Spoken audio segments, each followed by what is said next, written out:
¿Qué pasaría si golpearas un reloj suizo con un mazo de 50 kilogramos? Los alemanes estaban seguros. Sus tigres eran invulnerables. Los proyectiles soviéticos simplemente se desintegraban contra su acero Krupp, provocando histeria entre los artilleros soviéticos. Pero entonces, algo feo y jorobado se arrastró hacia el campo de batalla. No intentaba perforar el blindaje. Simplemente arrancaba las torretas de varias toneladas de sus anillos, como corchos de botellas de champán. Esta es la historia de cómo los ingenieros soviéticos desafiaron todas las leyes de la física y del sentido común para crear un abrelatas de calibre 152 milímetros. Descubrirán por qué dentro de los tanques alemanes no se encontraban rastros de penetración, pero las tripulaciones estaban muertas por el cambio de presión, y el precio terrible que pagaban los soldados por cada disparo. Descubran cómo un tanque feo rompió la columna vertebral de la élite de la Panzerwaffe. Enero de 1943. Bosque cerca de Leningrado. Aquí, en la zona de las alturas de Siñavino, la inteligencia soviética logra lo imposible. No capturan a un informante ni mapas del Estado Mayor, sino a un monstruo de acero que las instrucciones alemanas ordenaban destruir hasta el último tornillo ante la amenaza de captura. El tanque Tigre. 56 toneladas de sombrío genio alemán. No es solo un nuevo vehículo blindado, es una sentencia de muerte para toda la defensa antitanque soviética. Cuando arrastraron esa mole al polígono de pruebas en Kubinka, los generales de artillería no la miraban como un trofeo, sino como su propia lápida. Miren los hechos. Hasta ese momento, el calibre principal de nuestros tanques era el cañón F-34, 76 milímetros, un buen cañón para el año 41. Pero cuando en el polígono un T-34 disparó a la frente del Tigre desde una distancia de 200 metros, ocurrió algo que hizo encanecer a los constructores. El proyectil simplemente se desintegró. 100 milímetros de blindaje frontal de acero al cromoníquel ni siquiera se agrietaron. 76 milímetros contra 100 milímetros de acero aleado es la física de la impotencia. La energía cinética de un proyectil de 6 kilogramos no bastaba ni para dejar una abolladura. Rebote, otro rebote, chispas, chirrido de metal y la absoluta, sorda invulnerabilidad de la máquina alemana. Fue un nocaut tecnológico. En los estados mayores se hizo un silencio más aterrador que el cañoneo. Quedó claro. Si los alemanes producían estas bestias en masa, no tendríamos con qué detenerlas.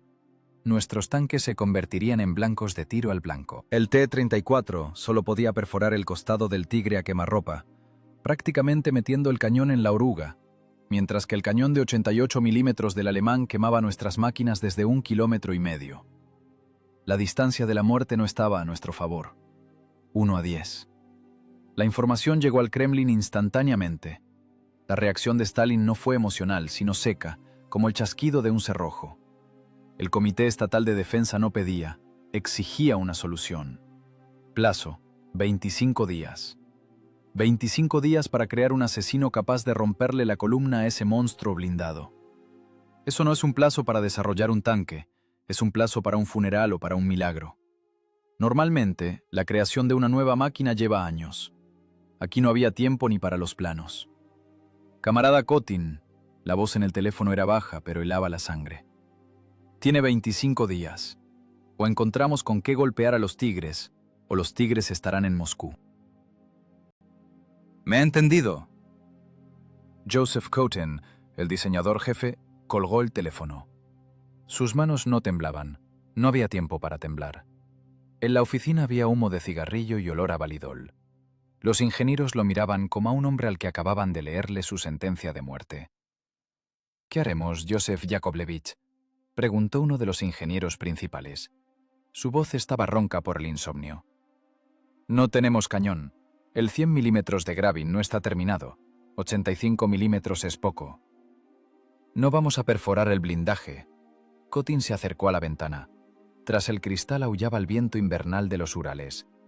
Vamos a romperlo, junto con la tripulación. La idea era una locura y la única posibilidad. Tomar no un cañón de tanque, sino un cañón de cuerpo de ejército. El obús cañón ML-20, calibre 152 milímetros. Piensen en esa cifra, 152. Un proyectil que pesa 48 kilogramos. No es una aguja perforante, es un mazo. La energía cinética de tal maleta, al impactar, se mide en millones de julios. Le importa un bledo la marca del acero y el ángulo de inclinación del blindaje. Un golpe de tal fuerza arranca la torreta del anillo, revienta las soldaduras y crea dentro del tanque un cambio de presión que convierte las entrañas de la tripulación en gelatina. Pero aquí comenzaba la física de lo imposible. El ML-20 es un cañón de campaña, 6 metros de cañón. La masa de la parte oscilante es de 2,5 toneladas, una recámara enorme.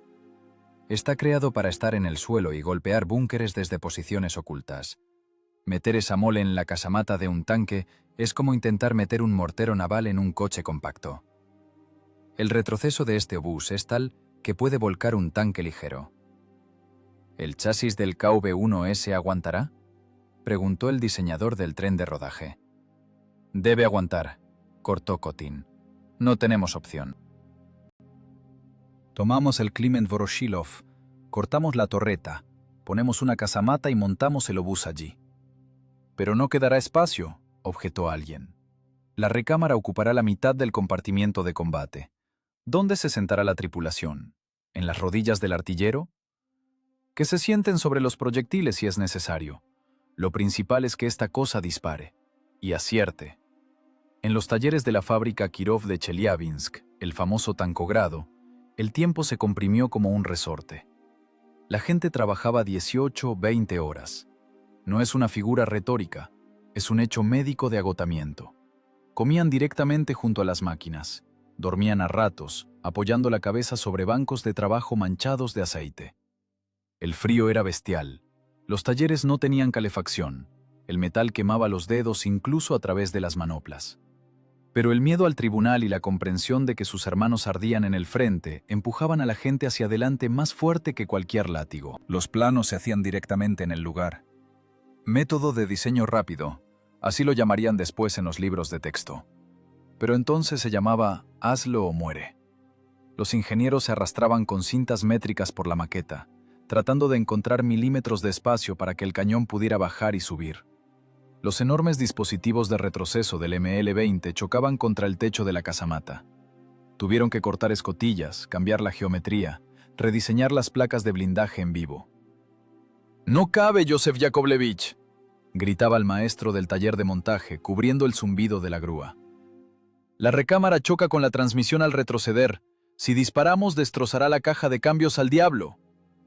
«Levanten la casamata», ordenaba Kotin. «Muevan el cañón hacia adelante. Ya ajustaremos el centro de gravedad después. Ahora lo principal es meterlo inmetible». No era solo una tarea de ingeniería, era una lucha contra el peso y la inercia. El pesadísimo cañón desequilibraba la nariz de la máquina. Tuvieron que reforzar las ruedas delanteras, cambiar las barras de torsión. Cada kilogramo extra de blindaje contaba. Si lo hacían demasiado pesado, el tanque no se movería, se atascaría en el barro. Si lo hacían demasiado ligero, la tripulación moriría con el primer proyectil. Se balanceaban sobre el filo de una navaja. Los 25 días se derretían. Día 5. Proyecto preliminar. Día 10.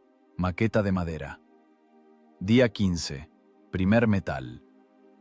En los talleres había un estruendo que reventaba los tímpanos. La soldadura crepitaba continuamente, el aire era azul por el humo y la cascarilla. Los trabajadores se desmayaban de hambre, los apartaban, les daban agua hirviendo y volvían. Porque sabían, allá, bajo Kursk, los alemanes ya estaban cargando trenes con sus Tigres y Panteras. Y si este prototipo feo y jorobado bajo el índice Objeto 236 no salía de las puertas de la fábrica en 10 días, habría que detener el acero alemán con los cuerpos de la infantería. «Miren esto», dijo Kotin mirando la casamata casi terminada. «Esto no es un tanque, es un carro de cañón autopropulsado, un ataúd sobre orugas». «Pero este ataúd tiene un argumento de 50 kilogramos», le respondió su ayudante. «Si acierta, no será poca cosa». El 24 de enero de 1943, el primer prototipo estaba listo para salir. Parecía aterrador, bajo, rechoncho, con un cañón desproporcionadamente grueso y corto. en cuyo extremo bostezaba un freno de boca ranurado. No era una máquina elegante. Era un trozo de fuerza bruta fundida en metal. Ninguna estética, solo funcionalidad asesina. Cotin rodeó la máquina, palmeó el blindaje frío de la casamata de 75 milímetros de espesor. «Bueno, bestia», dijo en voz baja. «Veamos si aprendes a morder». Por delante estaba el polígono y el primer disparo, que debía decidir: triunfo o fusilamiento. El reloj corría. Faltaban meses para el arco de Kursk, pero el destino de la batalla se decidía ahora, en estos talleres helados, donde la gente pagaba con sangre y sudor cada milímetro de calibre. El ultimátum expiraba. Chelyabinsk, enero del 43. El termómetro marca 35 grados bajo cero. Con este tiempo, los pájaros se congelan al vuelo, cayendo a la nieve como bolas de hielo. Pero en los talleres de la fábrica Kirov de Chelyabinsk, las leyes de la biología están canceladas. Aquí no hay día ni noche, solo turnos que se han fundido en una interminable franja gris. La gente trabaja hasta el desgaste, porque el metal no espera. El metal exige sangre y sudor. El infierno de producción no es una metáfora, es un hangar congelado hasta los cimientos de hormigón, donde el aire vibra de tensión. Las corrientes de aire pasean por el suelo, sacando el último calor de los abrigos acolchados. Los ingenieros de la oficina de diseño de Joseph Cotin no salen de la fábrica durante días. Duermen allí mismo, sobre cajas de proyectiles, cubiertos con lonas empapadas en gasóleo. Rostros grises, ojos inflamados por la tinta china y el humo del tabaco. Un error en los cálculos ahora es más terrible que la muerte. La muerte es simplemente el final, pero un error es sabotaje, es un tribunal, es deshonra. La tarea es técnicamente absurda. Hay que tomar el obús de campaña ML-20, un sistema enorme y torpe de 7 toneladas en posición de combate, y obligarlo a vivir dentro de la estrecha caja de un tanque. Es como intentar trasplantar el corazón de un elefante en el pecho de un galgo. El obús fue creado para disparar desde el suelo, donde el retroceso es absorbido por masivos soportes que se clavan en la tierra. En el tanque no hay tierra. Toda la monstruosa energía del retroceso, cientos de toneladas de presión instantánea, debe ser absorbida por el chasis, la suspensión y la transmisión. El diseñador jefe de la planta experimental, Nikolai Vitalievich Seitz, camina entre los tableros de dibujo como un fantasma. Sabe que el montaje estándar de pedestal no servirá. Las dimensiones de la recámara del ML-20 son tales que al retroceder, simplemente aplastarían a la tripulación contra la pared trasera de la casamata. «Cortar», ronca señalando con el lápiz el plano de la cuna del cañón. «Quitamos todo lo sobrante, los mecanismos de puntería rehacerlos, los dispositivos de retroceso, comprimirlos». «¿Hacia dónde comprimir, Nikolai Vitalievich?», gruñe el ingeniero principal sin apartar la vista del papel milimetrado. «Ahí hay hidráulica. La presión en el freno de retroceso es de atmósferas. Si reducimos el volumen, los cilindros reventarán con el primer disparo. Entonces cambien el diseño del freno. Acorten el retroceso. Háganlo rígido, corto, violento. Que el chasis del tanque reciba el golpe, no los cilindros». En el taller de montaje experimental hay un estruendo que tapa los pensamientos. Golpean los martillos neumáticos, chillan los discos abrasivos mordiendo el blindaje. Los soldadores trabajan sin descanso. Los destellos del arco voltaico arrancan de la penumbra los rostros demacrados de los obreros. Muchos de ellos son adolescentes y mujeres que han reemplazado a los hombres que se fueron al frente. Se paran sobre cajas de madera para alcanzar las máquinas, pero se les exige como a maestros profesionales. El ensamblaje del objeto 236 avanza en régimen de emergencia. No hay tiempo para equipamiento tecnológico. Las piezas se ajustan en el lugar. Es un trabajo de joyería hecho con mazo. Las placas de blindaje de la casamata, de 75 milímetros de espesor, se unen a mano. El acero helado quema las manos a través de las manoplas. Las soldaduras deben ser perfectas. El más mínimo poro, cavidad o falta de fusión, y al impacto de un proyectil enemigo la costura reventará, y la placa de blindaje volará hacia el interior de la casamata, convirtiéndose en una guillotina para la tripulación. Los inspectores de control de calidad se arrastran por el chasis con lupas, rechazando el trabajo sin piedad. «¡Volver a soldar!», Grita el maestro, quitando la escoria de la costura. ¿Qué me has pegado aquí? ¿Es un ataúd o una máquina de combate? Si la costura se agrieta, te meteré personalmente en este tanque en lugar del artillero. La operación más difícil es el montaje del cañón. El enorme tubo debe pasar a través de la tronera en la placa frontal. Las holguras son milimétricas. El cañón cuelga de la grúa, balanceándose. La operadora de la grúa, una chica pálida de unos 18 años, se muerde los labios tratando de capturar esos milímetros. ¡Arriba! ¡Abajo despacio!, ordena el capataz. ¡Alto! ¿A dónde vas? ¡Más a la izquierda! La pesadísima parte de la recámara baja lentamente hacia la casamata. Chirrido de metal contra metal. El cañón se asienta en los muñones. La gente exhala. Pero es solo el comienzo. Ahora hay que colocar la munición.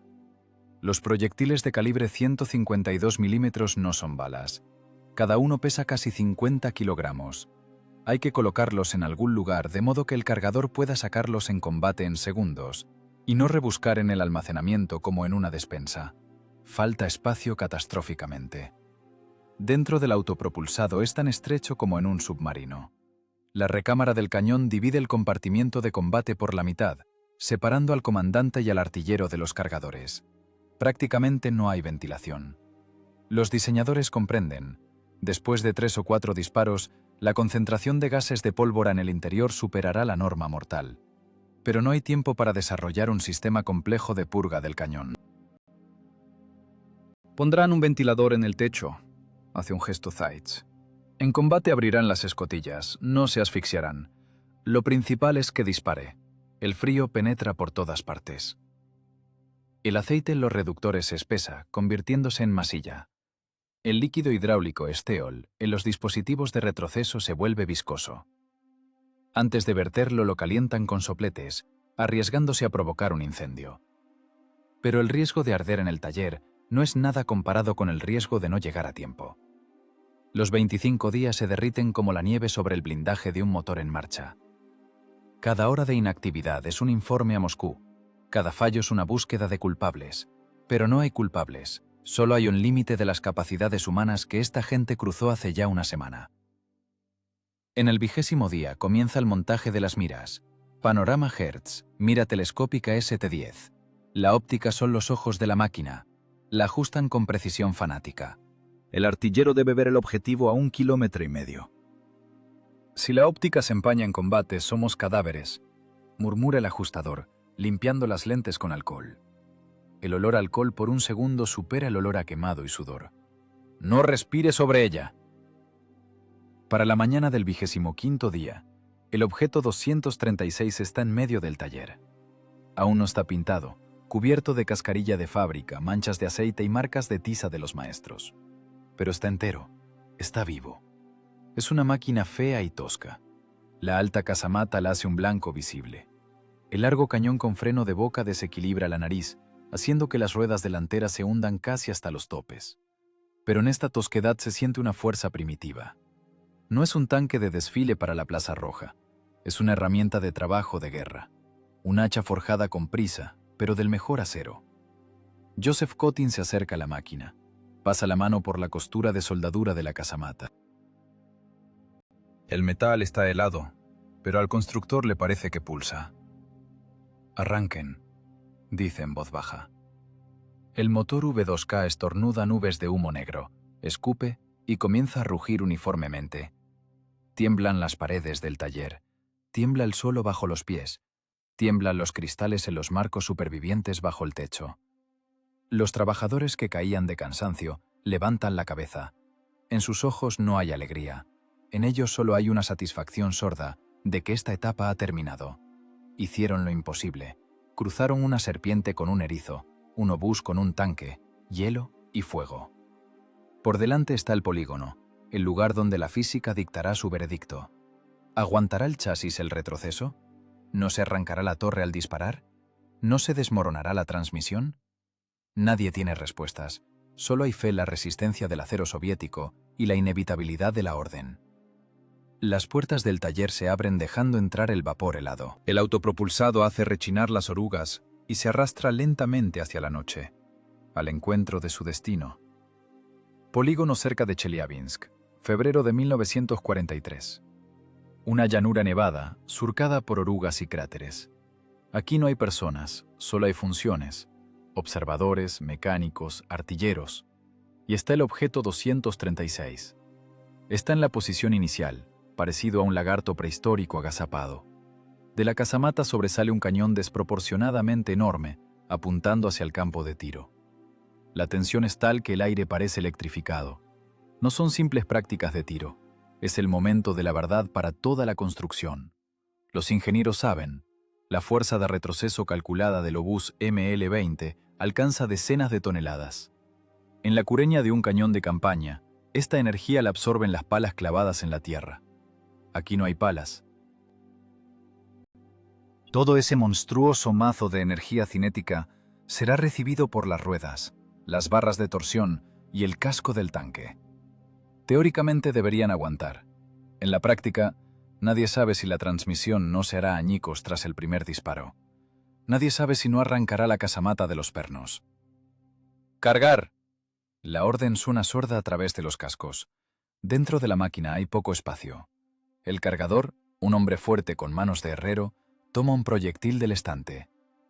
Alto explosivo de fragmentación OF-540. Peso, más de 43 kilogramos. Más la carga en la vaina, otros kilogramos de pólvora.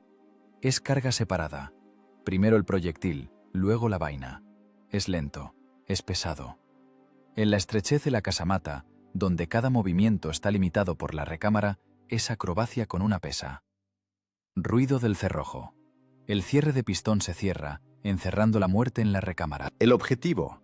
Un tanque alemán capturado peseta 3, colocado a una distancia de 1,5 kilómetros. No es un Tigre, pero para probar la balística y la fuerza destructiva es suficiente. Los observadores con binoculares se quedaron inmóviles. Los miembros de la comisión estatal están en un búnker de hormigón, sin apartar los ojos de las troneras. ¡Fuego! El mundo se parte. El disparo de un obús de 152 milímetros desde un tanque no es un estallido, es un terremoto. El freno de boca en el extremo del cañón desvía los gases de pólvora hacia los lados, levantando un remolino de nieve que oculta instantáneamente la máquina. El propio autopropulsado de 45 toneladas salta hacia atrás como si lo hubieran picado. Las ruedas se comprimen contra los topes con un chillido. Las barras de torsión se arquean, recibiendo el golpe. La máquina se agacha, tiembla con todo el cuerpo, como un ser vivo que recibió un golpe en el estómago, pero se mantuvo en pie. Durante unos segundos no se ve nada debido a la nube de cordita quemada y polvo de nieve. Pero en el otro extremo del polígono ocurre la física de la destrucción absoluta. El proyectil OF-540 no está diseñado para perforar blindaje en el sentido clásico. No necesita taladrar un agujero. Cuando una masa de casi 50 kilogramos, volando a una velocidad de 600 metros por segundo, se encuentra con un obstáculo, la energía cinética se convierte instantáneamente en térmica y mecánica. Los observadores ven un destello en el blindaje del tanque alemán, y luego sucede lo increíble. La torreta del 3, que pesa varias toneladas, simplemente desaparece de su lugar. Se arranca del anillo, como un corcho de una botella de champán, y sale volando 10 metros hacia un lado. El casco del tanque se hunde, reventando por las soldaduras. Las ruedas salen volando en abanico. En el polígono reina un silencio resonante. El zumbido en los oídos persiste incluso para los que estaban en el búnker. La comisión va hacia el objetivo en los jeeps. Calan. Cuando se acercan, la imagen de la destrucción se vuelve aterradora. No es daño técnico, es desmontaje por explosión. El impacto fue en la unión de la torreta y el casco. El efecto explosivo del proyectil fue tal que las placas de blindaje de 30 milímetros de espesor no fueron perforadas. Fueron desgarradas como cartón. Dentro del tanque hay caos. Los mamparos arrancados, el motor arrancado de los soportes. Si hubiera habido tripulación dentro, no los habrían matado los fragmentos. Los habría matado el cambio de presión. El salto instantáneo de la presión atmosférica dentro de un volumen cerrado convierte los pulmones y los vasos sanguíneos en papilla. La tripulación habría muerto antes de darse cuenta de que les habían dado. Joseph Cotin se acerca al esqueleto retorcido. Pasa la mano por el borde desgarrado del blindaje. El metal aún está caliente. ¿Y bien?, pregunta el representante del directorio principal de las fuerzas blindadas, un general con un rostro gris e impenetrable. Fuma, y el cigarrillo en sus dedos tiembla levemente. ¿Qué dice, camarada constructor? No perfora. Responde secamente Cotin, mirando la torreta arrancada, tirada en la nieve como una olla rota. Destruye. Le da igual qué acero haya allí. Krupp, cementado, endurecido superficialmente. Contra un mazo no hay defensa. Regresan al autopropulsado. La tripulación de prueba sale al exterior. Están aturdidos. Les sale sangre de los oídos. El salto de presión en la casamata al disparar es tal que revientan los capilares. El ventilador no da abasto. Las caras negras de hollín. ¿Cómo está la máquina?, pregunta Zeitz. ¡Viva!, ronca el conductor. La transmisión aúlla, pero aguanta. Los anclajes del cañón no cedieron. Pero, camaradas constructores, ahí dentro es el infierno. Después del quinto disparo nos asfixiaremos. No se asfixiarán, corta duramente el general. Abra las escotillas. Si quieren vivir en combate, respirarán también pólvora. En el lugar, justo junto al cañón humeante, se redacta el acta.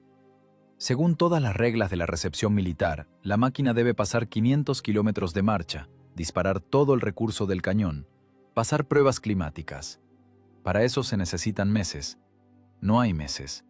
Hay 25 días que ya han expirado. Aceptar en servicio condicionalmente, dicta el general al escribano. Eliminar los defectos críticos en el proceso de producción en serie. Contar las pruebas de fábrica como estatales. Es una violación de todas las instrucciones. Es un riesgo por el que en tiempos de paz fusilan, pero ahora no es tiempo de paz. Ahora es un tiempo en que el riesgo de la inacción es mayor que el riesgo de avería. ¿Qué pasa con el nombre?, pregunta alguien del Estado Mayor. ¿KV-14? SU-152, dice Cotin. Instalación autopropulsada. Calibre 152. Que los alemanes conozcan la cifra, que teman a la aritmética. Cazabestias, pronuncia inesperadamente uno de los probadores, limpiándose el hollín de la cara con un trapo. Iremos a por las bestias, a por los tigres. Entonces, cazabestias. El apodo se pega instantáneamente. No tiene grandilocuencia, solo la constatación de un hecho. Cazador de caza mayor. La noche de ese mismo día, el primer tren con las máquinas aún calientes por la soldadura de fábrica comienza a formarse en las vías. No hay tiempo para pintar camuflaje. Se van en el verde básico 4BO. No hay tiempo para entrenar a las tripulaciones con el programa completo. Aprenderán en los trenes, estudiando las instrucciones a la luz de lámparas de aceite. Al Estado Mayor llega un mensaje cifrado. Misión cumplida. El asesino de bestias ha sido creado. Enviamos al frente. En la fábrica en Chelyabinsk no celebran. El turno simplemente cambia al turno. La línea de montaje no se detiene ni un minuto. La gente que creó al cazabestias cae de pie, pero sigue soldando, torneando, ensamblaje. Porque saben, una máquina es una casualidad, un batallón es un argumento, y un regimiento de SU-152 es la muerte de la Panzerwaffe. La carrera en la fábrica terminó. Comienza la carrera contra la muerte en el arco de Kursk. Y en esta carrera el premio no son medallas, sino la vida de la infantería, a la que estos carros autopropulsados deben cubrir con sus cuerpos de acero. El tren se pone en marcha, el traqueteo de las ruedas marca el ritmo, hacia el oeste, allá donde bajo Kursk la tierra ya empieza a temblar en la premonición de la mayor batalla de tanques de la historia de la humanidad. Abril de 1943. Centros de formación en la retaguardia. Aquí no envían novatos inexpertos con pelusa en el labio. Para el objeto 236, que recibió el índice oficial SU-152, se requiere un material humano especial. La técnica es nueva, secreta, caprichosa y mortalmente peligrosa, no solo para el enemigo, sino también para su propia tripulación. El mayor Sankovsky camina a lo largo de la formación. No busca héroes de carteles, busca a aquellos que tienen tierra quemada en su interior. En la artillería autopropulsada de designación especial, que estaba destinada a ser el único escudo contra el puño blindado alemán, No encajaban los románticos. Aquí se necesitaban personas que ya hubieran cruzado la línea del miedo, personas con destinos rotos, que no tienen nada que perder salvo su propio odio. La tripulación del autopropulsado son 5 personas encerradas en una caja de acero sin tabiques. Aquí no hay división entre torreta y compartimiento de control, como en un tanque. Todos respiran el mismo aire. Todos se ensordecen con el mismo disparo. Todos arden vivos en la misma tumba si el blindaje no aguanta. Comandante, artillero, conductor mecánico y 2 cargadores. 2 porque mover masas de acero de 48 kilogramos en solitario al ritmo del combate es físicamente imposible. Sankovsky se detiene frente a un soldado alto y encorvado. Sus brazos cuelgan como látigos, palmas anchas como palas. La suciedad de aceite incrustada en la piel no se quita con nada. ¿Rango? Lanza brevemente el mayor. Soldado raso. La voz es sorda, ahumada. Excapitán de tropas de tanques, degradado en el 42. Artículo: pérdida de material confiado. Mi cabe ardió, camarada mayor, y la tripulación ardió. Yo salí solo. Sankovsky lo mira a los ojos. Allí no hay servilismo, hay hielo. Irás de conductor, asiente el mayor. ¿Conoces la máquina? Base Klim, la conozco. La repararé en un pantano o en el infierno. En el infierno tocará, resume Sankovsky. Toma los mandos. Siguiente, el artillero. Bajo, delgado, con una mirada tenaz y punzante. A personas así no les tiemblan los dedos. Son matemáticos de la muerte. No necesitan bíceps, necesitan sentido de anticipación y capacidad para calcular ángulos con sangre fría cuando una mole de 50 toneladas se te echa encima. ¿Desde qué distancia le das a un cubo?, pregunta el mayor. ¿Depende con qué?, sonríe el artillero. Si es con este calibre, no quedará cubo. Pero así, lo meto por la ranura de visión desde 800 metros. Comprobaremos. Si fallas, tú mismo te meterás en el cañón. El trabajo más duro lo tienen los cargadores. Aquí seleccionan mutantes físicos, personas capaces de levantar el peso de un saco de cemento y meterlo en la recámara en un espacio reducido, en un ambiente sofocante, de rodillas o doblados en 3. Una y otra vez. Uno de ellos es un expresidiario, soldado de batallón disciplinario, expiando con sangre. En la cara una cicatriz desde el pómulo hasta la oreja, silencioso, sombrío. No hace preguntas. Conoce el precio de la libertad. Es o la muerte o la victoria. El segundo es de Leningrado, sobreviviente del asedio. Parece una paradoja. ¿De dónde saca fuerza un distrófico? Pero los supervivientes de Leningrado tienen una resistencia nervuda y terrible. Sobrevivieron al hambre que mata la voluntad. Ahora su voluntad es más dura que el acero Krupp. Mira los proyectiles no como una carga, sino como pan que hay que dar de comer a la garganta alemana para que se atragante.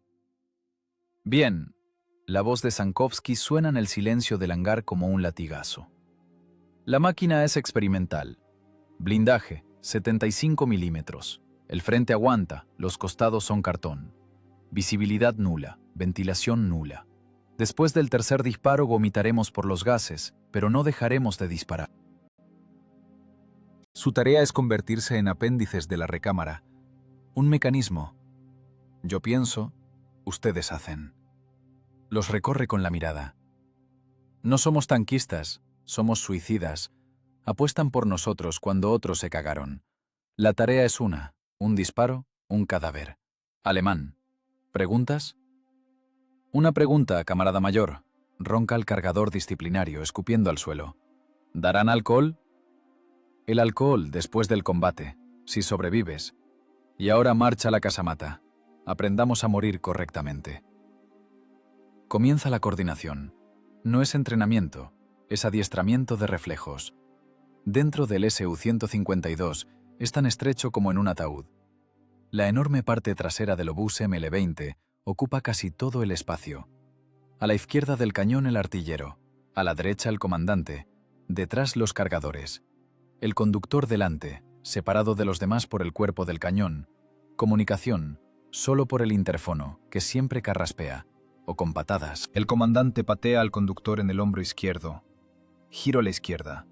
En el derecho, a la derecha. En el casco, alto. El primer intento de cargar el cañón muestra todo el horror del trabajo que se avecina. El proyectil está en el estante en el suelo o en el costado. Hay que tomarlo, levantarlo, girarlo en la estrechez sin golpear al comandante ni los mecanismos. Meterlo en la bandeja, empujarlo con el atacador con un ruido característico. ¡Más rápido!, grita Sankovsky cronometrando. Es un tigre, no va a esperar. Los quemará en 8 segundos, y ustedes tardan 20. El cargador disciplinario gruñe, rompiéndose las uñas contra el metal de la vaina. El peso del proyectil rompe la espalda. El sudor inunda los ojos. ¡Otra vez!, ordena el mayor, hasta que se les caigan los brazos. Trabajan hasta tener callos sangrantes, hasta la oscuridad en los ojos. Proyectil al cañón, vaina tras él. Cierre, golpe, disparo, simulado. Retroceso, extracción de la vaina, humo. Y de nuevo, cargar. En los descansos se sientan sobre el blindaje, fuman cigarros de picadura que raspan la garganta. Conversaciones cortas, tajantes. Nadie cuenta sobre su casa, sus esposas o sus hijos. Es tabú. Los recuerdos ablandan. Aquí hay que ser duro. ¿Oíste que el alemán tiene óptica Zeiss?, pregunta el artillero, limpiando el panorama con un trapo. Ve una mosca a 1 kilómetro. Que mire, responde el conductor, limpiándose las manos negras de aceite. Lo principal es que nosotros lo veamos primero. Y ahí el tío Basia asiente hacia el cañón del obús. Le explicará la política del partido. El tío Basia es un argumento de peso, sonríe el superviviente del asedio. Más pesado que la ración del bloqueo.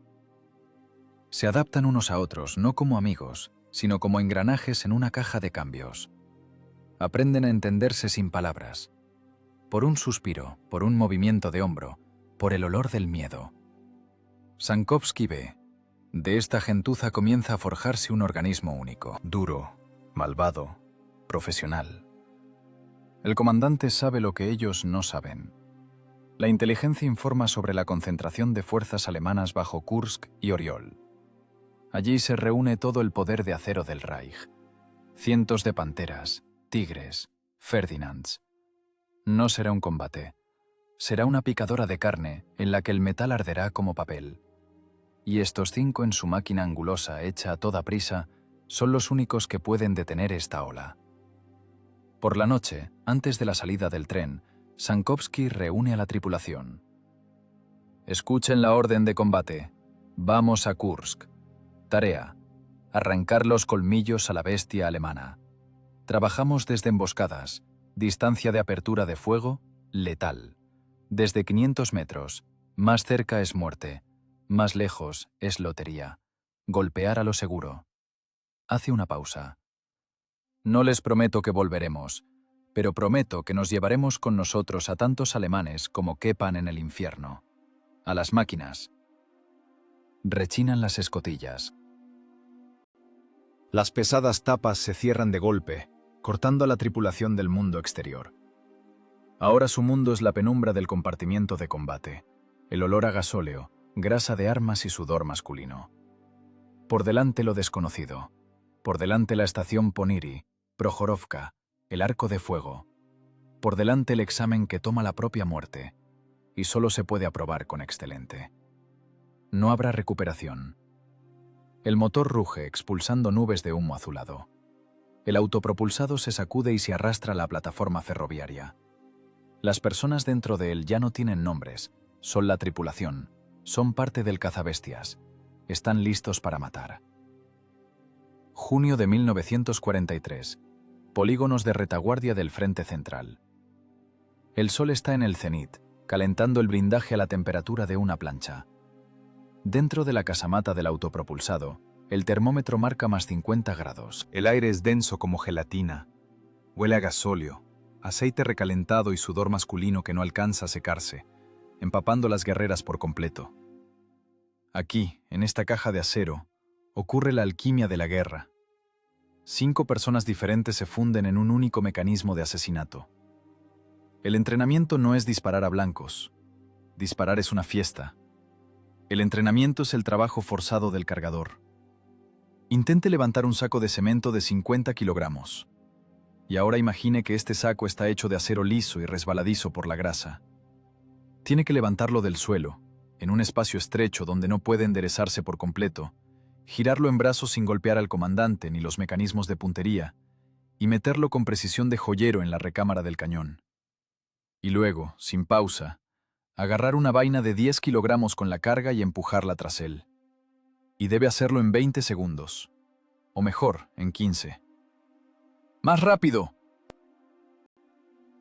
grita el mayor Sankovsky, cubriendo el zumbido del motor. Los alemanes ya están tomando té y ustedes siguen perdiendo el tiempo. ¡Otra vez! El segundo cargador, el mismo sobreviviente de Leningrado, ronca. Tiene los nudillos despellejados, las uñas negras de sangre seca. El proyectil OF-540 de 48 kilogramos se escapa de las manos sudorosas. Pero no se puede dejar caer. Si cae sobre el detonador, enterrará a la tripulación.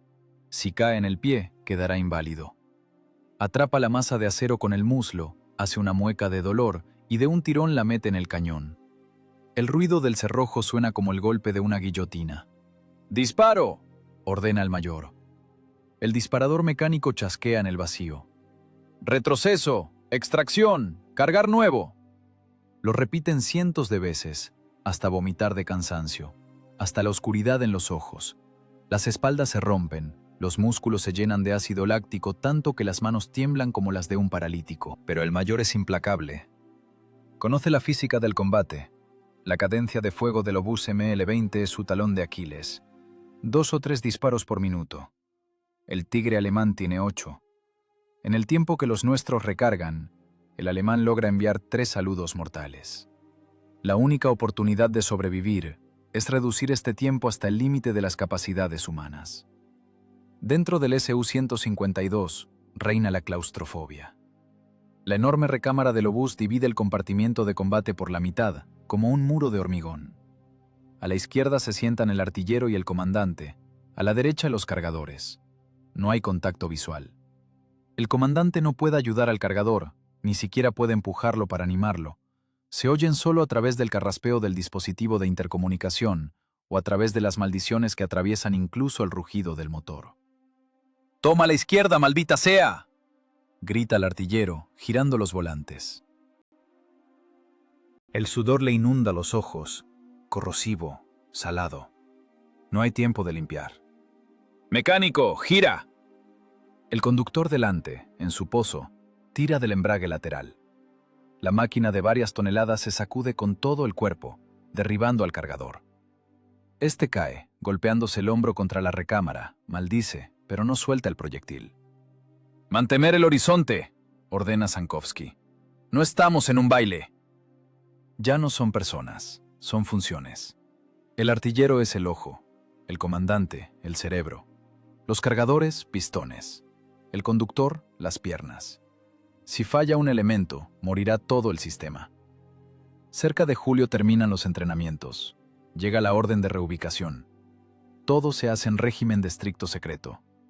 Los alemanes saben que los rusos preparan la defensa, pero no deben saber de los cazabestias. Estas máquinas son el as en la manga de Rokossovski. Las marchas son solo nocturnas.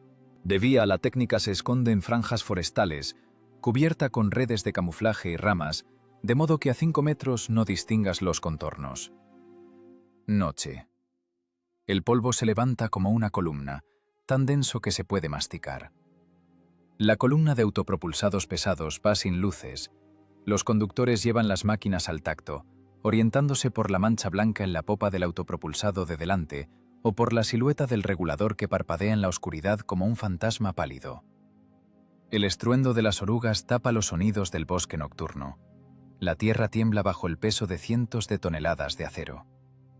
La gente en las máquinas se asfixia con el polvo que se mete en la nariz, los oídos, los pulmones.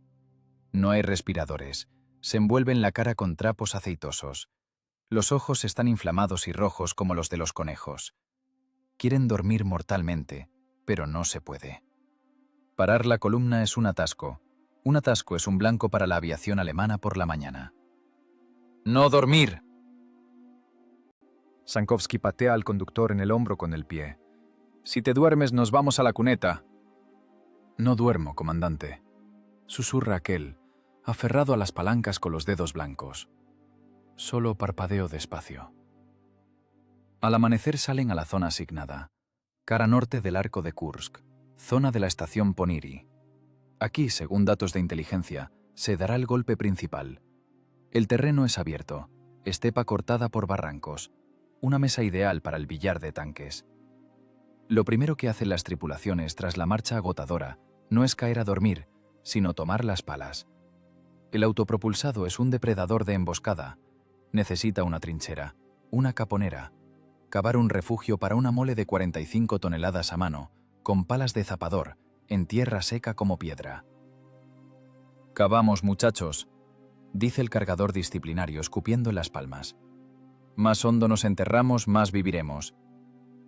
Cavan la tierra con la furia de los condenados, tiran tierra, camuflan el parapeto con césped. La máquina debe volverse invisible, fundirse con el paisaje. Solo debe asomar el cañón y el panorama de la mira. Para el 4 de julio las posiciones están listas. El silencio sobre la estepa es antinatural, algodonoso. Los pájaros no cantan. Incluso los altamontes parecen haber callado. Es la calma antes de la tormenta. La tripulación se sienta sobre el blindaje, mirando al oeste. Allí, tras el horizonte, ronronean los motores de miles de tanques alemanes. Allí calientan motores los Tigres y Panteras. Allí, en los estados mayores alemanes, ya están desplegados los mapas de la Operación Ciudadela. Sankovsky saca una bolsa de tabaco, lía un cigarrillo. Sus manos están tranquilas. «Bueno», dice en voz baja, soltando un chorro de humo. «Los invitados están en el umbral. Los recibiremos». Dentro de la máquina ya están las municiones. 20 proyectiles, 20 muertes en vainas de acero. Aceite revisado, tanques llenos. La tripulación se ha hermanado con el metal tanto que parece que en lugar de sangre les corre gasóleo. Ya no hay miedo. Solo hay una espera fría y pesada del trabajo. Un trabajo sucio, sangriento y necesario. Faltan horas para el inicio del infierno. 5 de julio de 1943. 5 horas y 30 minutos de la mañana. Cara norte del arco de Kursk. La tierra deja de ser un apoyo firme. Se convierte en una membrana que vibra al compás del trabajo de miles de motores diésel y gasolina. El horizonte desaparece. En su lugar avanza un muro de polvo y hollín, dentro del cual rechina el metal. La operación Ciudadela ha comenzado. No es un ataque, es una demolición metódica de la defensa soviética. Los alemanes no corren al ataque con gritos, ruedan como una pisonadora de acero. Delante van los batallones pesados, Tigres, PZ-6, 56 toneladas de muerte. Se alinean en su famosa Panzerkeil, cuña blindada. Las máquinas pesadas en la punta, las panteras medias y los cuatros modernizados cubren los flancos. Esta formación no se perfora con medios estándar. Es un búnker móvil que elige por sí mismo a quién matar a continuación. En las primeras trincheras de la infantería soviética no reina el miedo. Reina la comprensión del fin. El soldado Iván, pegado al fondo de la trinchera, siente el temblor de la tierra con la espalda, el estómago, los dientes. Sabe, tiene un rifle Mosin y un par de granadas. Contra el blindaje frontal del Tigre de 100 milímetros de espesor, es como tirar piedras a una roca. En los tanques alemanes hay nuevos filtros ciclón, pero ni ellos pueden con el polvo. Por eso las escotillas están cerradas. Las tripulaciones alemanas no ven personas. Ven solo objetivos a través de las estrechas ranuras de los visores. Para ellos, la infantería es un objetivo blando, masa biológica que cruje bajo las orugas. Los primeros en entrar en combate son los equipos de artillería antitanque. Las famosas 45, cañones de calibre 45 milímetros. Los soldados las llaman sombríamente «Adiós, patria». El equipo abre fuego desde una distancia de 400 metros. El proyectil de 1,5 kilos sale del cañón y golpea la frente del Tigre de cabeza. El sonido del golpe es seco, un chasquido brusco, chispas y nada más. El proyectil rebota en el acero Krupp alemán como un guisante contra la pared y se va al cielo, chillando de rabia. En el blindaje del tanque solo queda una mancha gris de cascarilla. La máquina alemana ni siquiera reduce la marcha. La torreta con la larga trompa del cañón de 88 milímetros gira lentamente, con el zumbido del motor eléctrico, hacia el destello del disparo. Un segundo. Disparo. El proyectil de alto explosivo del alemán convierte el cañón soviético y a su equipo en una mezcla sangrienta, revuelta con tierra y metal retorcido. A continuación golpean los cañones divisionales SIS-3, calibre 76 milímetros. Es un arma seria, el caballo de batalla de la guerra. Pero hoy también es impotente.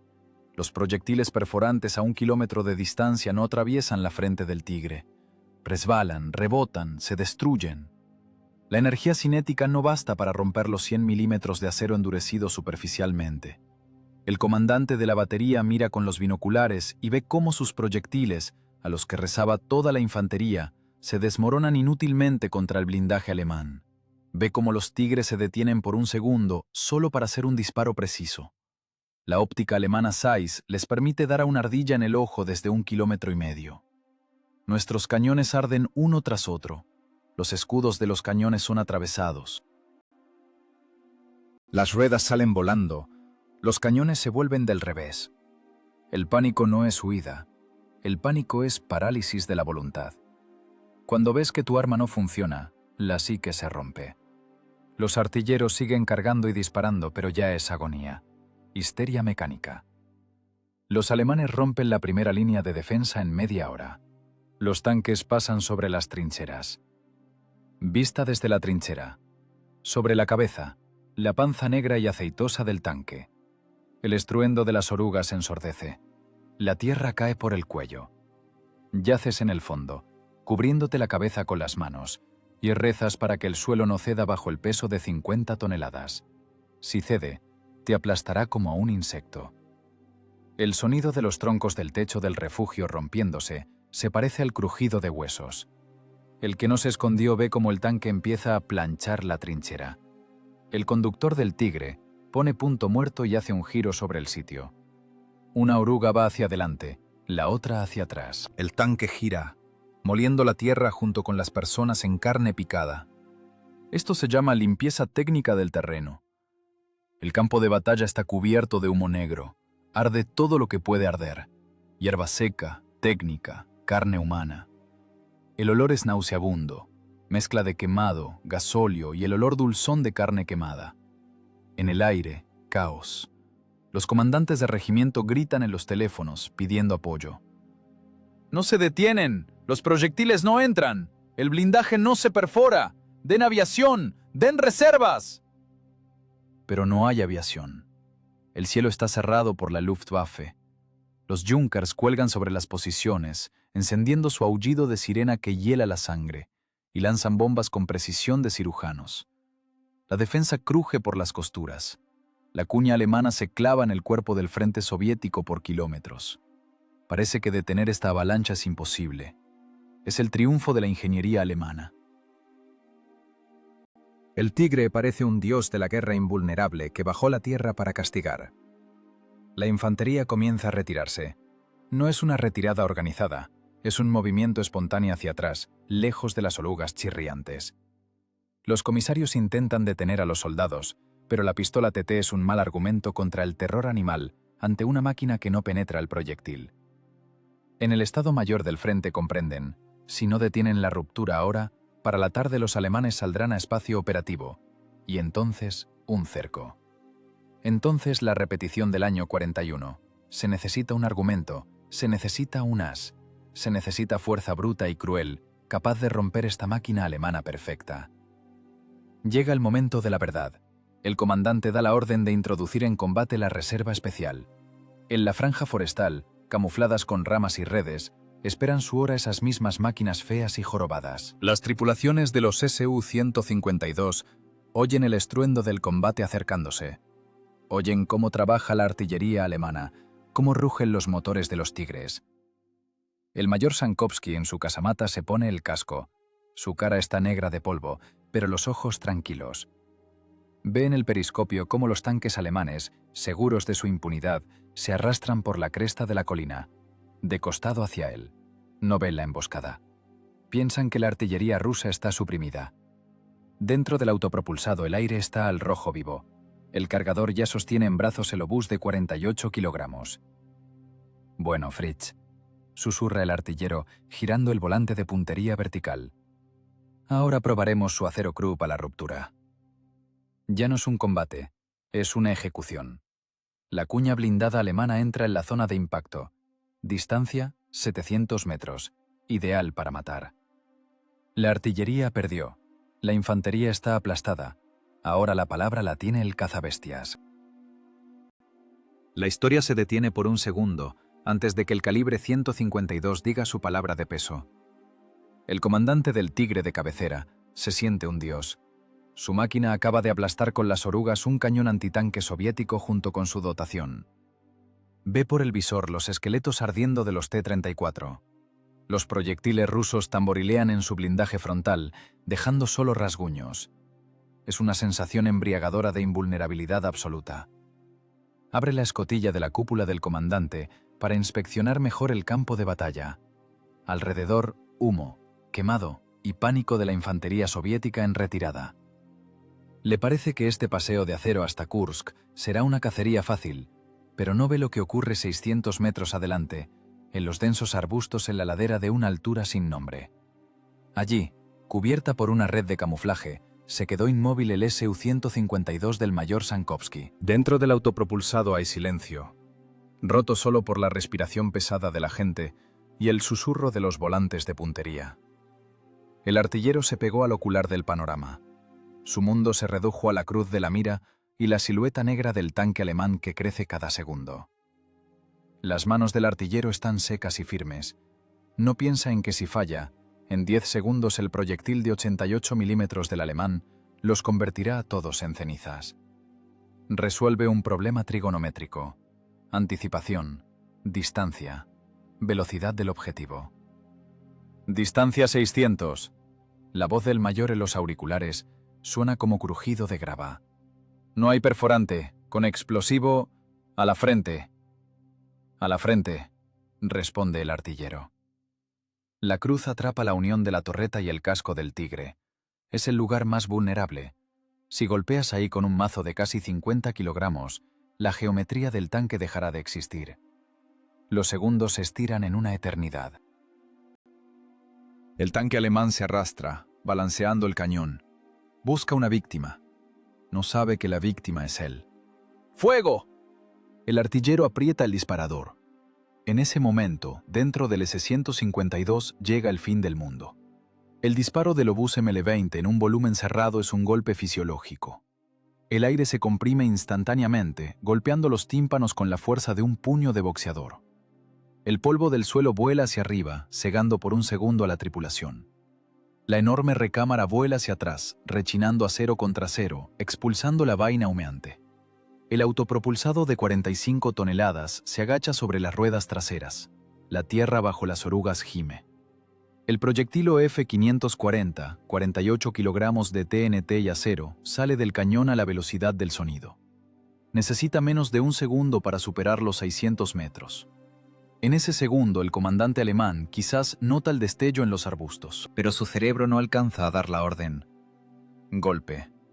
No es penetración, es aniquilación. El proyectil explosivo de tal calibre no taladra el blindaje, transmite al objetivo un impulso monstruoso de energía cinética. El golpe da directo en el anillo de la torreta del Tigre. El blindaje de 100 milímetros aguanta, pero las soldaduras revientan con un chillido que tapa el estruendo del combate. Corta los pernos como un cuchillo a la mantequilla. La torreta del Tigre, que pesa 8 toneladas, se arranca de su sitio.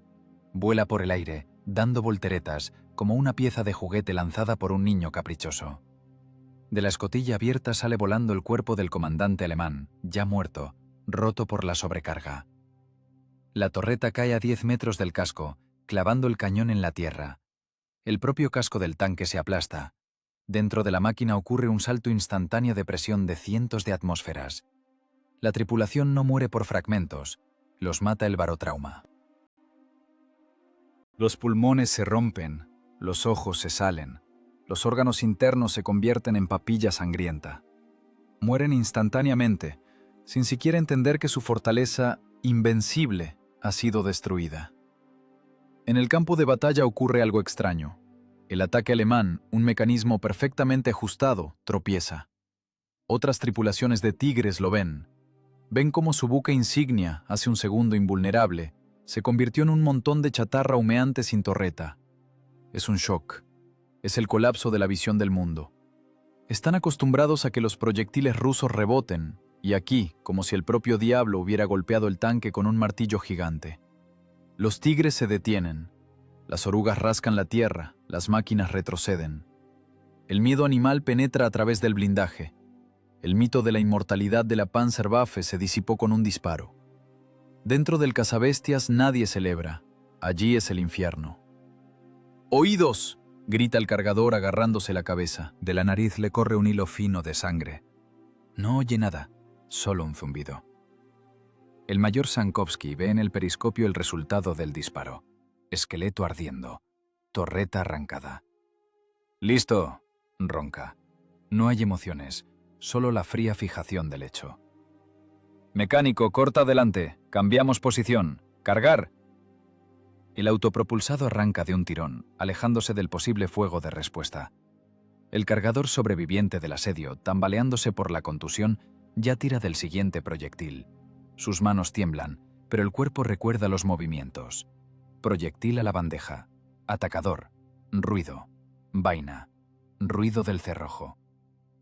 «A la izquierda 30», ordena el mayor. «Veo al segundo». El segundo tigre, en pánico, empieza a girar la torreta hacia los arbustos de donde llegó la muerte. Pero el largo cañón alemán gira lento, demasiado lento. «Vamos, querido, vamos», susurra el artillero, limpiándose el sudor con la manga, mezclándolo con hollín. «No te irás». De nuevo disparo. De nuevo golpe en los oídos que oscurece la vista. De nuevo ruido de la vaina en el suelo. El segundo tanque alemán recibe el impacto en el costado. Allí el blindaje es más fino, 80 milímetros. El proyectil lo rompe como cartón y explota dentro.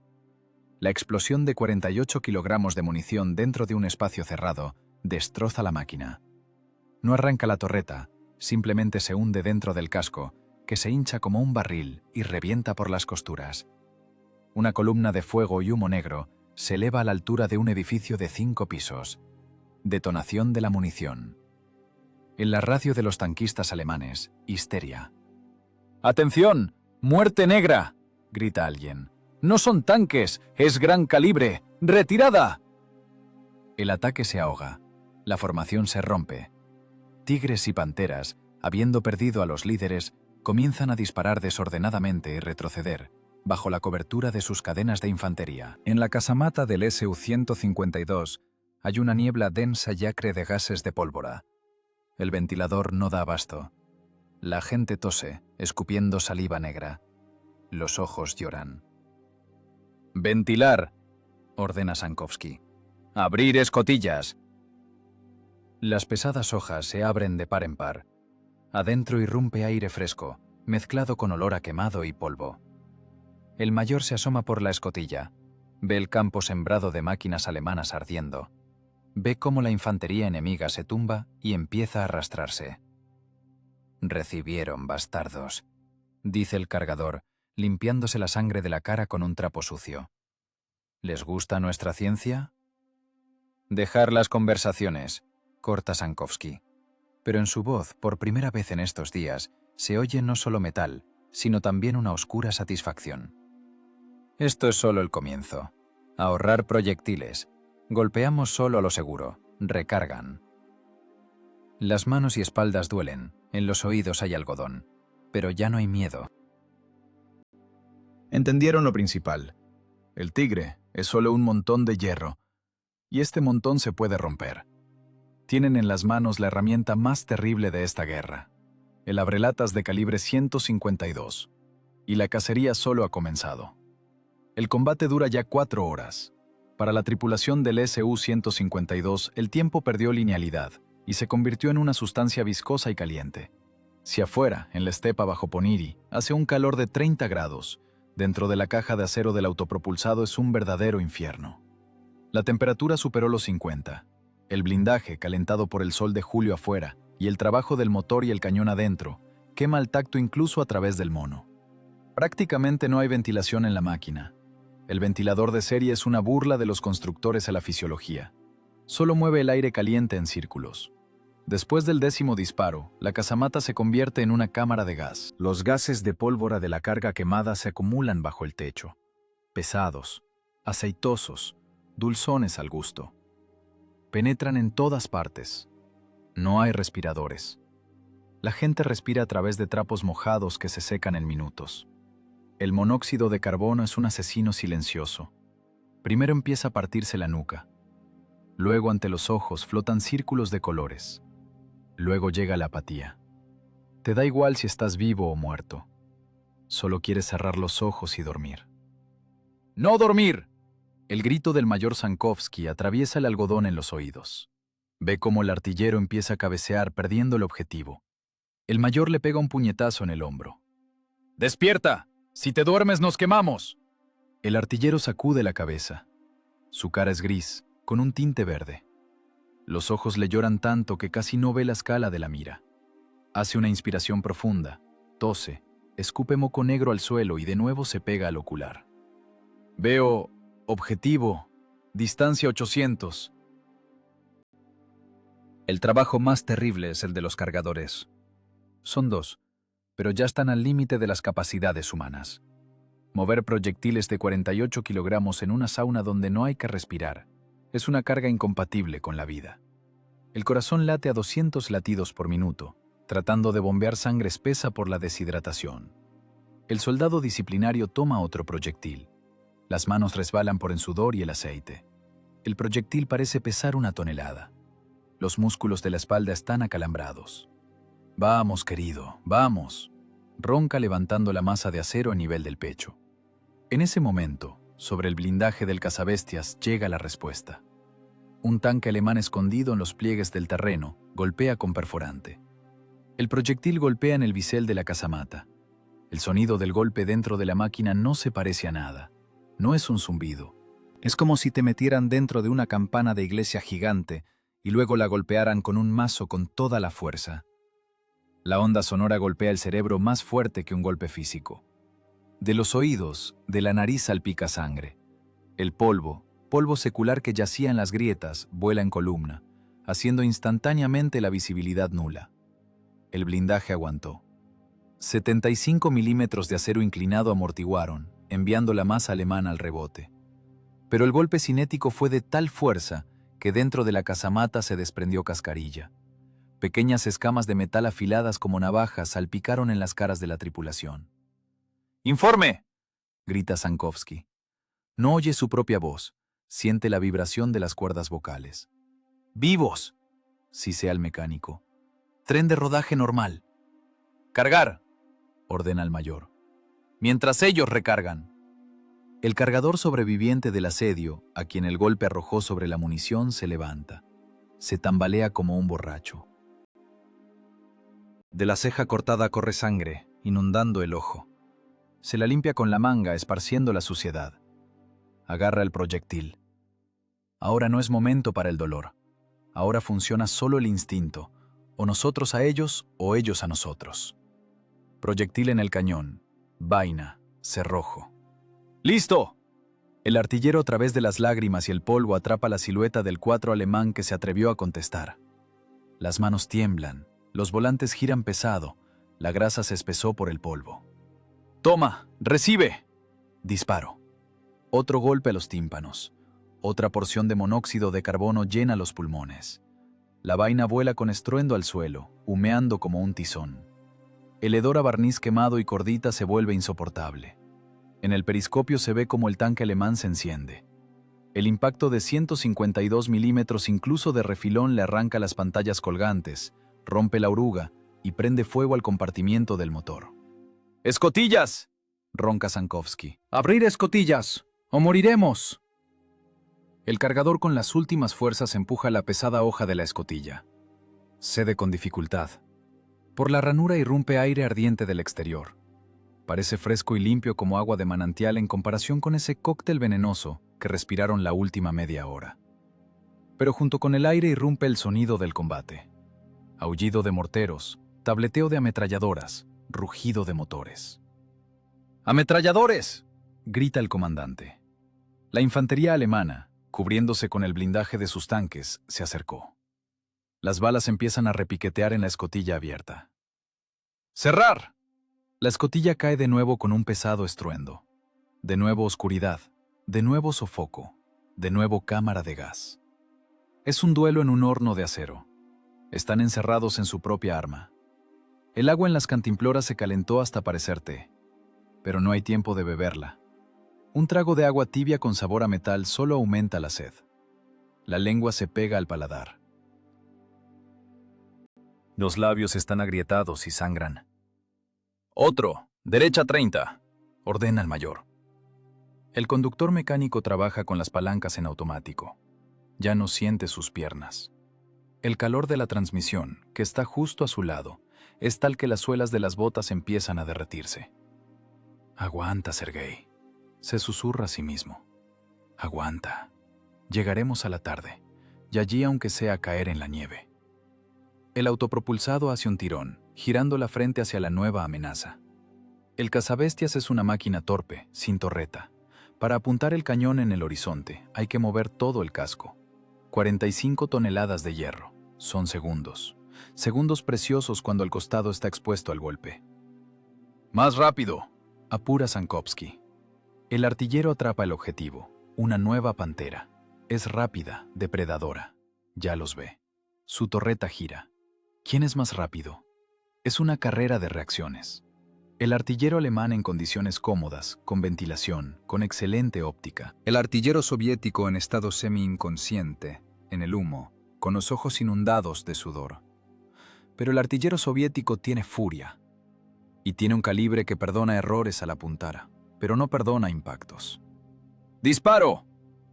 El estruendo del obús tapa todo. La pantera no llega a tiempo.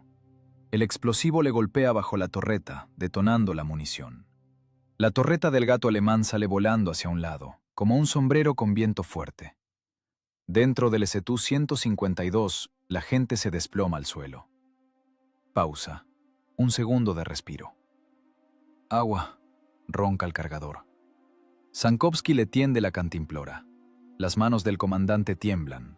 Mira a su gente. Ya no son personas, son sombras. Caras negras de hollín en las que blanquean solo el blanco de los ojos y los dientes. Las guerreras se pusieron blancas por la sal que salió, pero la máquina está viva, y ellos están vivos. «Aún pelearemos», dice el mayor, recogiendo la cantimplora. Queda un poco en el fondo. «¡Cargar!». El combate no ha terminado. El sol sigue colgado sobre la estepa, calentando el blindaje. Las olas alemanas llegan una tras otra, y este ataúd de acero con obús es el único rompeolas contra el que se rompe la marea germana. Aquí, en esta oscuridad sofocante y apestosa, se forja la victoria. No con consignas, sino con manos llagadas hasta la sangre y una voluntad más dura que cualquier metal. Hacia la tarde del 5 de julio, el carácter del combate cambia. El sol, habiendo comenzado su descenso al horizonte, ilumina el campo, que recuerda más a un vertedero de chatarra que a un lugar de batalla. El impulso ofensivo alemán, ese mismo mecanismo de relojería impecable de la Wehrmacht, comienza a fallar.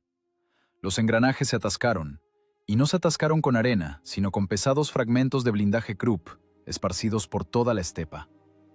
La tripulación del mayor Sankovsky siente esta fractura. No se ve en los periscopios, se siente con la piel. La densidad del fuego disminuye. El rugido de los motores alemanes se vuelve inseguro, entrecortado. Los tigres, que por la mañana iban al ataque con la arrogancia de los dueños del mundo, ahora se arrastran con cuidado, pegándose a la tierra, escondiéndose tras cortinas de humo. Entendieron, en los arbustos está sentada la muerte. Y esta muerte no juega según las reglas de los duelos de tanques. No necesita apuntar a zonas vulnerables, le basta simplemente con acertar. Cambiamos táctica. La voz de Sankovsky en los cascos suena ronca, como chirrido de bisagras oxidadas. Basta de estar a la defensiva. No somos blancos, somos cazadores. El cañón autopropulsado Su-152 no es una máquina para combate de maniobras. No tiene torreta giratoria, es pesada, la visibilidad desde la casamata es pésima. Pero tiene una ventaja que cubre todas las desventajas: el miedo que infunde. Sankovsky ordena al conductor sacar la máquina de la trinchera. Se van a una hondonada profunda, usando los pliegues del terreno. El motor trabaja a bajas revoluciones para no desenmascarar la posición con rugido y humo. Ahora no esperan el golpe, buscan el flanco. Ya no es un combate a muerte, es una cacería. Fría, trabajo calculado de matarifes. Los tanquistas alemanes tienen miedo de salir a tiro directo. Las intercepciones de radio están llenas de pánico. ¡Cuidado! ¡Sector 4! ¡Ahí están esos monstruos rusos! Los alemanes los llaman de diferentes maneras, pero lo más frecuente es que en el aire suene una palabra en la que se oye terror animal. Dosenöffner, abrelatas. Y esa es la definición más precisa.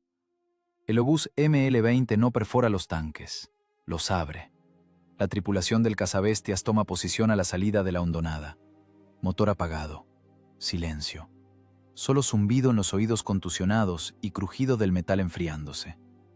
El artillero, limpiándose los ojos inflamados, mira el panorama. «Vienen», susurra. Un grupo de 3 tanques alemanes PZ-4 intenta rodear las posiciones soviéticas por el flanco. Van de costado a la emboscada. No ven la casamata baja y rechoncha del autopropulsado, oculta en la sombra de los árboles. «Distancia 500», ordena Sankovsky. «Con alto explosivo. Al de cabeza». El cargador disciplinario ya metió el proyectil en la recámara. Sus movimientos se volvieron escasos, económicos. El cansancio no se fue a ninguna parte, pero se convirtió en fondo, en estado habitual, como la gravedad. El disparo esta vez parece más silencioso, quizás porque el oído ya se perdió definitivamente. El pesado proyectil se clava en el costado del 4 alemán de cabeza. El efecto del impacto es monstruoso. El fino blindaje lateral, 30 milímetros, simplemente deja de existir. El proyectil explota dentro del compartimiento de combate. La onda expansiva expulsa la torreta, las hojas del techo, las escotillas. El tanque se desmorona como un castillo de naipes sobre el que dejaron caer un ladrillo. Los otros 2 tanques alemanes entran en estupor. Frenan bruscamente. Las torretas empiezan a girar febrilmente, buscando la fuente de la muerte. Pero el cazabestias no les da oportunidad. «¡Al segundo bajo la torreta!», grita el mayor. Mientras los alemanes intentan entender de dónde llegó el golpe, los cargadores hacen lo imposible. El ritmo de tiro aumenta a 3 disparos por minuto. Está más allá de las instrucciones, es a pura fibra. El segundo proyectil da en la oruga del tanque medio. La explosión rompe los eslabones, las ruedas salen volando al campo como discos de hockey. Al tanque lo gira la inercia, exponiendo la popa. El tercer disparo pone el punto final. Impacto en el compartimiento del motor. Detonación de los tanques de combustible. Un hongo de fuego se eleva al cielo. Es un quiebre psicológico. Las tripulaciones alemanas ven lo que pasa con sus camaradas. Ven las torretas arrancadas, tiradas en la hierba como setas. Esta vista actúa sobre la psique más fuerte que cualquier propaganda. El tanquista de la Wehrmacht está listo para arder en combate, pero no está listo para que una fuerza desconocida, contra la cual es inútil cualquier blindaje, lo convierta en carne picada. El Tigre, símbolo de poder y superioridad técnica, se convirtió en una lata de conservas, y el cazabestias ruso tiene en las manos la llave de esa lata. Hacia el crepúsculo la táctica cambia definitivamente. Los Su-152 empiezan a trabajar en parejas. Uno distrae, el segundo golpea. Salen a distancias de tiro a quemarropa, aprovechando que los alemanes están cegados por el humo y el miedo.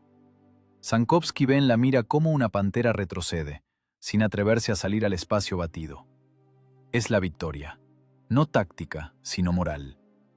La bestia está acorralada. La bestia está asustada. «Nos tienen miedo», dice el cargador, tragando con avidez el agua tibia. «Oyen, muchachos, tienen miedo». «Que tengan miedo», responde el mayor, encendiendo un cigarrillo.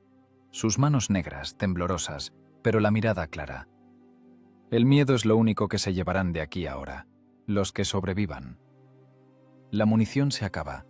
Quedan 3 proyectiles, 3 muertes en reserva. Ahorrar cada uno, ordena Sankovsky. Disparar solo a quemarropa, solo a lo seguro. Ahora ellos dictan las reglas del juego. La ofensiva alemana, que debía ser el triunfo de la voluntad, se estrelló contra la física rusa, cruda y pesada. Los ingenieros en Chelyabinsk, que morían junto a las máquinas, el constructor Kotin, que arriesgaba la cabeza, todos ellos están ahora invisiblemente presentes aquí, en esta casamata ahumada.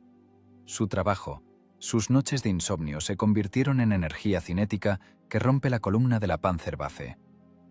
Llega la noche, pero el combate no cesa. Arden cientos de máquinas, iluminando la estepa con una luz espeluznante, carmesí. En esta luz, la silueta del Su-152 parece un monumento. Sucio, ahumado, con mellas en el blindaje, pero invicto. La tripulación ya no se siente suicida. Se sienten verdugos ejecutando la sentencia de la historia. Los tigres ya no son los reyes del campo de batalla. El rey ha muerto. Viva el calibre 152 milímetros. Por delante una noche dura. Pero lo más terrible ya pasó. El mito de la invencibilidad de la técnica alemana se disipó. Y se disipó no con magia, sino con argumentos de 48 kilogramos que, metódicamente, una y otra vez, clavan el blindaje alemán una tripulación rusa cansada, sorda y furiosa. La cacería continúa. Hacia la mañana del 12 de julio, el estruendo en el arco de Kursk comienza a calmarse. No es un silencio repentino, sino una extinción lenta, parecida al paro cardíaco de un organismo gigante. La batalla, que molió a acero y personas una semana, se agotó. La operación alemana Ciudadela, concebida como un golpe relámpago, se ahogó en su propia sangre y aceite. El campo de batalla bajo Projorovka y Ponirri en la bruma del amanecer recuerda el paisaje de otro planeta. Ya no hay geografía, no hay colinas ni barrancos, solo hay cráteres, tierra negra arada por orugas y metal, mucho metal. Es el cementerio de las ambiciones alemanas. Por todas partes, hasta donde alcanza la vista, hay esqueletos negros y quemados. Tigres y panteras, que hace una semana parecían la corona de la creación, ahora se ven patéticos, la mayoría de ellos decapitados. Sus torretas yacen a 10, 20 metros de los cascos. Es la firma del calibre 152. Es la tarjeta de visita del cazabestias. En la franja forestal donde estaba la emboscada del mayor Sankovsky, hay silencio. El motor del autopropulsado está apagado por primera vez en 3 días. El metal enfriándose cruje, como si la máquina intentara recuperar el aliento tras un maratón. La pintura en el cañón del obús se quemó por completo, exponiendo el acero azulado y templado. El freno de boca está ahumado hasta la negrura. Las escotillas se abren pesadamente, con un chirrido. Del vientre de la máquina salen arrastrándose las personas. No parecen vencedores de carteles. Parecen mineros que subieron de una mina derrumbada. Caras negras del hollín incrustado, en las que destacan como manchas blancas solo los ojos y los dientes. Los monos están empapados de sudor, gasóleo y humo de pólvora tanto que se mantienen rígidos. El mayor Sankovsky baja a tierra. Las piernas no le sostienen. Se sienta directamente en la hierba, apoyando la espalda en la oruga. Las manos tiemblan con un temblor fino y desagradable que es imposible calmar. Saca un cigarrillo, pero la cerilla se rompe en los dedos. La segunda, la tercera. El cargador, tambaleándose, le acerca un encendedor. Calan. Hablar no tiene sentido. Igual no oyen nada. El barotrauma es la enfermedad profesional de las tripulaciones del Su-152. En los oídos hay un zumbido continuo, monótono, que tapa todos los sonidos del mundo. Ven cómo se mueven los labios, pero oyen solo ese zumbido. El oído volverá en una semana, tal vez, pero el zumbido quedará para siempre.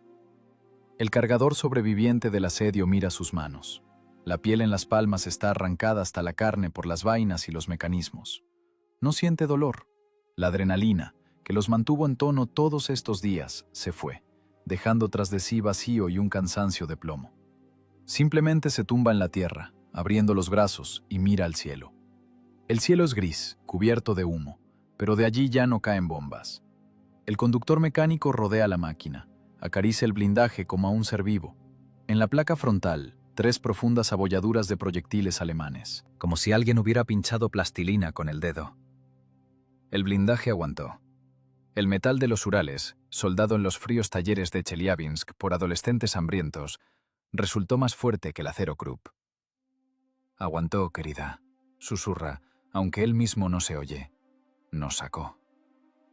Mira en el campo ante sí. Es una imagen del apocalipsis, decenas de máquinas alemanas destruidas. No es solo una victoria en combate, es el colapso de un mito. El mito de la invencibilidad del zoológico alemán murió aquí, en esta estepa. Los alemanes apostaron por la perfección técnica, por la óptica compleja, por el blindaje grueso, por el confort de las tripulaciones. Construyeron un reloj de cuco perfecto. Los rusos respondieron con fuerza bruta. Construyeron un mazo. El constructor Joseph Kotin, los ingenieros, los obreros, resolvieron la ecuación con la muerte en 25 días. Metieron un calibre naval en una casamata estrecha, sacrificando todo. Confort, visión, ventilación. Pero le dieron al soldado un argumento que no se puede ignorar. Cuando al campo de batalla llega la comisión del Estado Mayor del Frente, los generales tardan en creer a sus ojos. Se acercan al esqueleto de un tigre, que tiene la torreta arrancada y el costado roto por la costura como tela podrida. ¿Con qué le dieron?, pregunta el general, tocando el borde desgarrado del blindaje. 152, responde roncamente el recién llegado Sankovsky. Todavía grita, porque él mismo no se oye. Con alto explosivo. El general mira el autopropulsado parado en los arbustos, sucio, anguloso, parecido a un enorme ataúd de acero. Luego desvía la mirada a las ruinas alemanas. Bestias, mueve la cabeza. Auténticas bestias. Cazabestias, le corrige el mayor. No las domamos, las matamos. Desde ese día la máquina tiene nombre. No un índice, sino un nombre propio que entrará en la historia.